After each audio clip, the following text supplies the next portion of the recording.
تقدیم به کسانی که میگویند پیامبر ما بر ضد بردهداری مبارزه کرد. انسان‌های ناآگاهی که در مورد دینشان هیچ چیز نمیدانند. قبل از خواندن حدیث صحیح بخاری، معرفی کتاب صحیح بخاری را از شبکه جهانی کلمه میشنویم.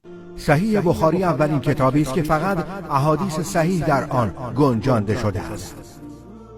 اسم کامل این کتاب الجامع الصحیح المسند المختصر من امور رسول الله و سننه و ایامه می باشد، ولی بیشتر به الجامع الصحیح یا صحیح بخاری مشهور است. دریافتیم که همه احادیث صحیح البخاری صحیح الاسناد می باشند. می پردازیم به روایت شماره 2534. ثابت میکنه که پیامبر اسلام خودش برده فروخته.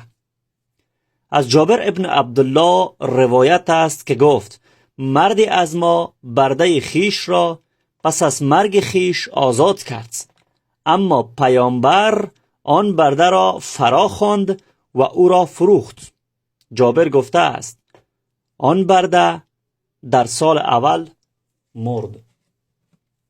دوستان عزیز، پیامبر برده فروش اسلام خودش برده می فروخت. حتی کسی که برده خودش را آزاد می کرد، برده او را فرا می خواند و می فروخت و پولش را به خود می گرفت. ملایان جاهل امروز تعریف های از این پیامبر می کنند که بر ضد بردهداری جنگید و یک انقلابی بود، در حالی که خودش برده‌ای که بخشیده شده بود که دیگر برده نباشد اون را فرا خوانده و فروخته و سندش هم در صحیح بخاری موجود هست.